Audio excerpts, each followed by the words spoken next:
Mallikarjuna Mutya alias Appaji social మీడియాని షేక్ చేస్తున్న ఈ యంగ్ బాబా ఎవరు? కేవలం 23 సంవత్సరాలకే లక్షల మంది భక్తులను అభిమానులను ఎలా సంపాదించుకున్నాడు? అసలు మల్లికార్జున ముత్య నిజమైన దేవుడా లేక ప్రజలను మోసం చేసే దొంగ బాబానా? ఒక చిన్న కుగ్రామంలో ఉండే అప్పాజీ కోసం వందల కిలోమీటర్లు కూడా లెక్క చేయకుండా తండోపతండాలుగా భక్తులు అభిమానులు కదలి వస్తున్నారు. నిజంగానే ఇతనికి అన్ని శక్తులు ఉన్నాయా లేక ఇది మనిషి బలహీనతను ఆసరాగా చేసుకుని నడిపిస్తున్న వ్యాపారమా?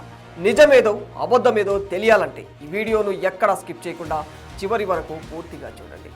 ఇక మ్యాటర్లోకి వెళితే గత కొంతకాలంగా మల్లికార్జున ముత్య అనే వ్యక్తి గురించి సోషల్ మీడియాలో చాలా వీడియోలు వస్తున్నాయి. ఎక్కడ చూసినా ఇతని గురించే మాట్లాడుకుంటున్నారు. చూస్తే ఇతని వయసు చాలా చిన్నది, కానీ ఇతని పాపులారిటీ ఫాలోయింగ్ చాలా పెద్దగా ఉంటుంది. ఇతని కోసం, ఇతని దర్శనం కోసం, ఇతని ప్రవచనాలు వినడం కోసం దేశం నలుమూలల నుంచి ఎంతో మంది భక్తులు వస్తున్నారు. మరో విషయం ఏమిటంటే ఇతని గురించి అసలే తెలియని వారు మొదటిసారిగా చూసేవారు షాక్ అవుతూ ఉన్నారు. ఎందుకంటే తన దర్శనానికి వచ్చిన భక్తుడు ఎవరు, తన ఫ్యామిలీలో ఎవరెవరు ఉంటారు, వారి పేర్లు, ఫోన్ నెంబర్లతో సహా చెప్పిస్తున్నాడు.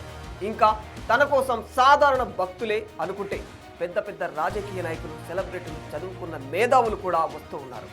వారే కాకుండా వారి కుటుంబ సభ్యులను కూడా తీసుకొస్తున్నారు. అసలు ఇతను నిజమైన దేవుడా కాదా అని పరీక్షించేందుకు వెళ్ళి వారు కూడా మెల్లగా అతను చేసే మాయ లీలలకు ఫిదా అయిపోతున్నారు, భక్తులు అయిపోతున్నారు. వాస్తవానికి మల్లికార్జున ముత్య కర్ణాటక యాదగిరి జిల్లాకు చెందిన ఓ చిన్న టౌన్ మొహల్లా రోజా సహాపూర్కు చెందినవాడు.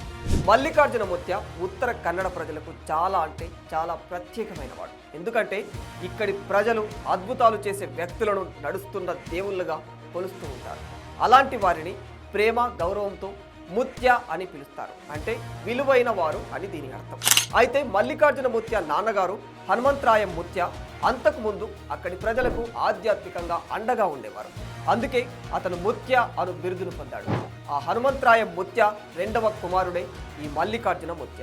ఇతను తన తండ్రి హనుమంతరాయ ముత్య మరణించిన తర్వాత తన దగ్గరకు వచ్చిన తండ్రి భక్తులను ఓదార్చడమే కాకుండా మంచి మంచి ప్రవచనాలు చెప్పేవాడు. నమ్మి వచ్చిన భక్తులను మంత్రముగ్ధులను చేసేవాడు. అతనిలో భక్తులు అతని తండ్రిని చూసుకునేవారు. దీంతో అతనికి నెమ్మదిగా పేరు ప్రఖ్యాతలు, విపరీతమైన ప్రజాదరణ రావడం మొదలైంది.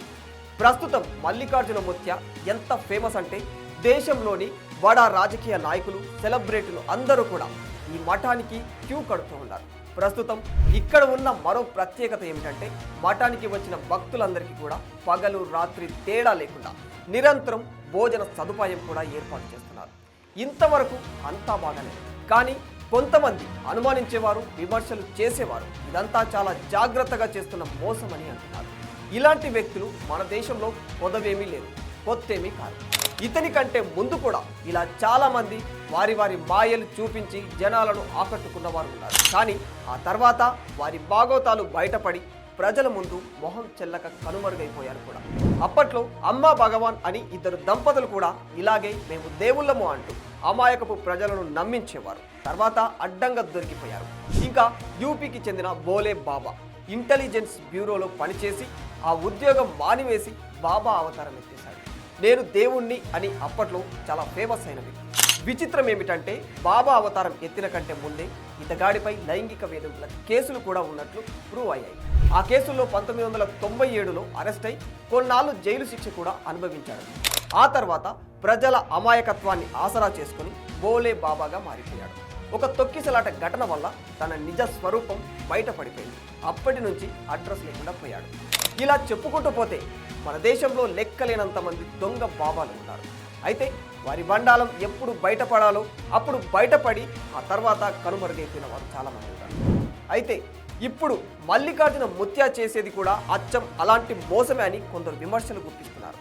ఓ 23 సంవత్సరాల యువకుడు పొందుతున్న ప్రజాదరణ, అతని యాటిట్యూడ్, అతని పట్ల ప్రజలు చూపుతున్న గౌరవం, భక్తి ఇవన్నీ చూసి ఇదంతా ఎలా సాధ్యమని అనుమానిస్తూ ఉన్నారు.